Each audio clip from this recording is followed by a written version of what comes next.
चलिए अभी नेक्स्ट हम देख लेते हैं some important points related to friction. Friction के रिलेटेड कुछ इम्पॉर्टेंट पॉइंट्स हमें समझने हैं, तो हम देख लेते हैं। पहला पॉइंट है when there is a no applied force then there is a no static friction. मतलब वो लगेज की अगर हम बात करें जो प्लेटफॉर्म पर रखा है उसको कोई पुश ही नहीं करेगा तो उसके ऊपर कोई स्टैटिक फ्रिक्शन फोर्स ही नहीं लगेगा, बराबर। और हमने जो ग्राफ में देखा था, देखिए यहाँ पर आपको ग्राफ मिल जाएगा, ये यहाँ पर आप देख सकते हो क्लियरली। आप ओरिजिन पर हो, ओरिजिन का मतलब जब अप्लाइड फोर्स 0 तो फ्रिक्शन फोर्स भी 0। फिर ग्रेजुअली आप अप्लाइड फोर्स बढ़ाते हो तो फ्रिक्शन फोर्स भी बढ़ेगा, लेकिन एक सर्टन लिमिट तक। वो लिमिट कौन सा है? FS max. ठीक है, क्लियर। तो यहाँ पर आपको पहला पॉइंट अब समझ में आ जाना चाहिए कि अप्लाइड फोर्स 0 होगा तो स्टैटिक फ्रिक्शन फोर्स भी 0 ही होगा। ठीक है, अब नेक्स्ट पॉइंट, सेकेंड पॉइंट, वो मैंने ऑलरेडी आपको एक्सप्लेन कर दिया। As the applied force F increases, static frictional force Fs also increases, remaining equal and opposite and keeping the body at rest up to certain limit। यानी वो एक अकेला बेचारा पैसेंजर हैवी ट्रंक को push कर रहा था, लगेज को पुश कर रहा था, लेकिन लगेज मूव नहीं हो रहा था क्योंकि फ्रिक्शन फोर्स उसको नलीफाई कर देता था by equal and opposite, equal in magnitude and opposite in direction. ठीक है, फिर तीसरा पॉइंट देख लेते हैं। Static friction opposes impending motion. बराबर, अब इम्पेंडिंग में छुपा हुआ है मीनिंग उसका, इम्पेंडिंग मोशन में ही उसका मीनिंग छुपा है।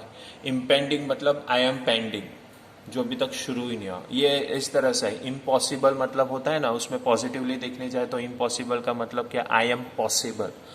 तो वैसे यहाँ पर इम्पेंडिंग का मतलब क्या? आई एम पेंडिंग, मतलब वो अभी पेंडिंग है, वो अभी शुरू हुआ ही नहीं। मोशन शुरू होने वाला है, शुरू हुआ नहीं है अभी तक, ऐसा।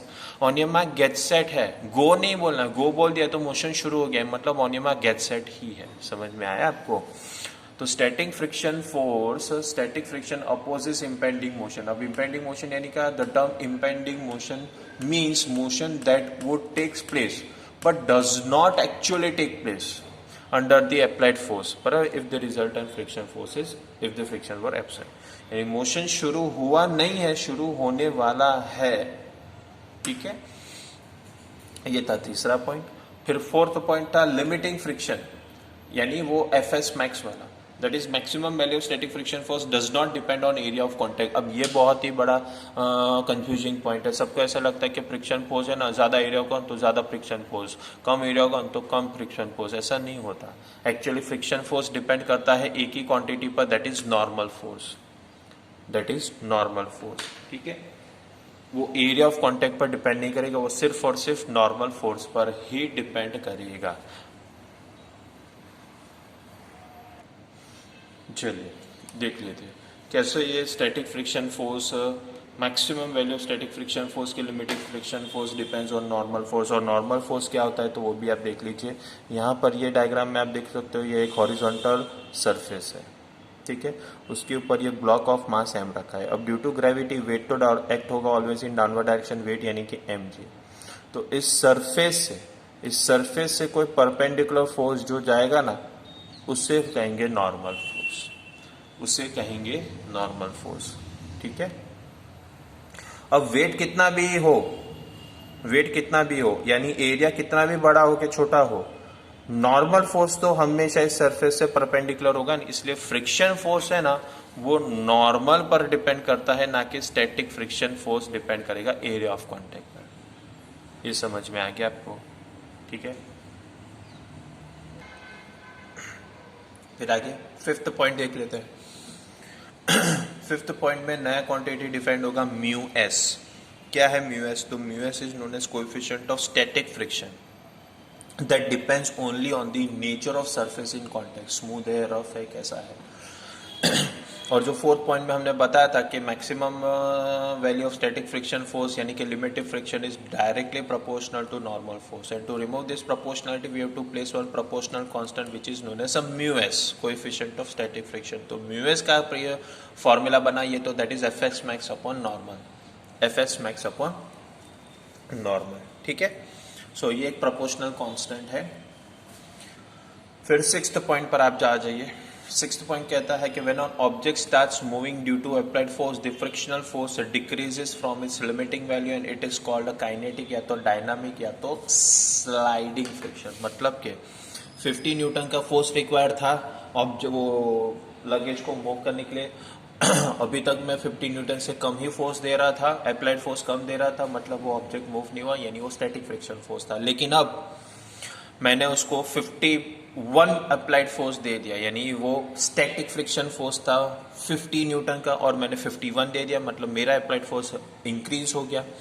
बराबर। तो अब जो फ्रिक्शन फोर्स मोशन में आ जाएगा और ऑब्जेक्ट, तो फ्रिक्शन फोर्स डिक्रीज हो जाएगा, वो हमने ग्राफ में देखा था। बराबर। तो जब ऑब्जेक्ट रेस्ट पर होगा तब मैक्सिमम फ्रिक्शन होता है, जैसे वो मोशन में आएगा वो थोड़ा सा फ्रिक्शन रिड्यूस हो जाएगा, और वो अब जब मोशन में फ्रिक्शन होगा ना वो हम कहेंगे काइनेटिक या तो डायनामिक या तो स्लाइडिंग फ्रिक्शन। डन। अब सेवेंथ पॉइंट आते हैं फिर से काइनेटिक के लिए। तो kinetic friction again does not depend on area of contact. Kinetic friction is nearly independent of velocity. हाँ, कुछ हद तक होता है बट लेकिन वो बहुत ही छोटा सा प्रोपोर्शनलिटी होगा, बहुत माइनर डिपेंडेंसी होगा, इसे उसको भी हम इग्नोर कर देते हैं। बट ज्यादा से ज्यादा जो डिपेंडेंसी होगा काइनेटिक फ्रिक्शन का, that is also over here also there is a normal force. तो static frictional force also depends on a normal force and kinetic frictional force also depends on a normal force. But अगर kinetic friction की बात करें तो symbol हो जाएगा F के। तो F K is directly proportional to N. To remove the proportionality अब सिंबल आ जाएगा म्यू के। तो म्यू के कौन है? तो म्यू के होता है कोएफिशिएंट ऑफ काइनेटिक फ्रिक्शन, और उसका भी वैल्यू डिपेंड करेगा nature of surface in contact में। ठीक है, तो म्यू के का फॉर्मूला बनाएंगे तो वो हो जाएगा एफ के अपॉन एन। ये था सेवेंथ पॉइंट। आया समझ में सबको? डन। चलिए नेक्स्ट एथ पॉइंट सीख लेते हैं अभी। So when relative motion has begin the acceleration of the body according to the Newton's second law of motion is given as a equals to f minus f k upon m। अब ये कहाँ से आया तो समझो। Acceleration क्या होता है? एक्सेलरेशन होता है net force upon mass. Net force क्या है? तो देखिए ना, ये body of mass m kept on horizontal surface. अब सपोज ये डायरेक्शन में मैं फोर्स अप्लाइड कर रहा हूँ तो मोशन ये राइट साइड पर है तो फ्रिक्शन फोर्स लेफ्ट साइड चला जाएगा। और ये एफ के लिखा है, एफ के लिखा है यानी आपको समझ में आ जाना चाहिए कि अभी ये बॉडी जो है ऑफ मास है वो मोशन में है, और मोशन कौन से डायरेक्शन में होगा? अप्लाइड फोर्स के डायरेक्शन में। दैट मीन्स मैग्नीट्यूड वाइज देखने जाएंगे तो अप्लाइड फोर्स ज्यादा होगा कंपेयर टू एफ के। तो इसीलिए एक्सेलरेशन होता है नेट फोर्स। नेट फोर्स मतलब कि हायर माइनस लोअर, यानी एफ माइनस एफ के अपॉन हो जाएगा एम। ठीक है, ये समझ में आ गया आपको? ये 8th पॉइंट था। 9th पॉइंट क्या कहता है? When a body moves with constant velocity. अब ये देखो कांस्टेंट वेलोसिटी बता दिया। Constant velocity means uniform motion and uniform motion means acceleration is zero. So if you take acceleration zero in this equation, this mass will multiplied to A and anything into zero is zero. तो LHS पूरा term zero हो जाएगा, M यहाँ पर जाएगा वो भी zero से मल्टीप्लाई होकर जीरो हो जाएगा। तो zero equals to F minus F क्या आ जाएगा? तो नेगेटिव साइड का टर्म चेंज करो तो कहने से applied force is equals to kinetic friction force. ठीक है, लेकिन ये कंडीशन कब वैलिड होगा? जब object constant velocity uniform motion में जाता होगा तो, और उस इंस्टेंट पर एक्सेलरेशन आपका जीरो हो जाएगा। ठीक है, क्लियर? फिर आते हैं 10th पॉइंट पर। When applied force is removed, the body has acceleration equals to minus fk by m, that is it has retardation and it's eventually stop। हाँ, बराबर है ना? अब यही एक्सेलरेशन के फॉर्मूला में आप अप्लाइड फोर्स निकाल दीजिए तो क्या हो जाएगा? माइनस एफ के बाय एम। और नेगेटिव एक्सेलरेशन को तो हम रिटार्डेशन कहते हैं, और रिटार्डेशन मतलब धीरे धीरे धीरे धीरे धीरे अब वो बॉडी स्टॉप हो जाएगा, यानी इसीलिए हमने लिखा है कि इट इवेंचुअली स्टॉप्स। डन। फिर लास्ट पॉइंट जो है that is 11th point, the laws of frictions are only empirical relations that are approximately true, that is they are not fundamental laws. जैसे ग्रेविटेशनल लॉ फंडामेंटल लॉ है, बराबर, universally accepted है, वैसे ये friction force नहीं है। ये कुछ कंडीशंस के ऊपर ही ये सारे फॉर्मूला सारे टर्म्स वैलिड होते हैं, ये फंडामेंटल लॉ की कैटेगरी में नहीं आता। बराबर, जैसे हमने इलेक्ट्रोस्टैटिक फोर्स फर्स्ट चैप्टर में फॉर फंडामेंटल फोर्सेस देखे थे, उसमें ये नहीं आया था फ्रिक्शन फोर्स। बराबर, क्योंकि ये पर्टिकुलर कुछ टर्म्स और कंडीशंस के लिए वैलिड होते हैं। डन। नेक्स्ट एक छोटा सा डेफिनेशन ऑलरेडी मैंने आपको एक्सप्लेन तो कर लिया, लेकिन अब क्वांटिटी वाइज देख लेते हैं. What is coefficient of friction? तो it is represented by symbol mu and it is defined as the ratio of frictional force and normal force is called coefficient of friction mu. बराबर. So mu is a parameter to determine the roughness and the smoothness of a surface. कितना rough है कितना smooth है वो mu के value से हमें पता चल सकता है. So it is a unitless and dimensionless quantity. क्यों? क्योंकि it is a ratio of force only. Friction force by normal force, दोनों फोर्स का यूनिट नॉलिफाई हो जाएगा, कैंसिल हो जाएगा. So it is a unitless and dimensionless quantity. अगर मुझे कोएफिशिएंट ऑफ स्टैटिक फ्रिक्शन चाहिए तो it is a ratio of maximum static friction force upon normal force. If I want a kinetic coefficient of kinetic friction then it is a ratio of kinetic friction force upon normal force. If I want a coefficient of rolling friction तो it is a ratio of rolling friction force upon normal force.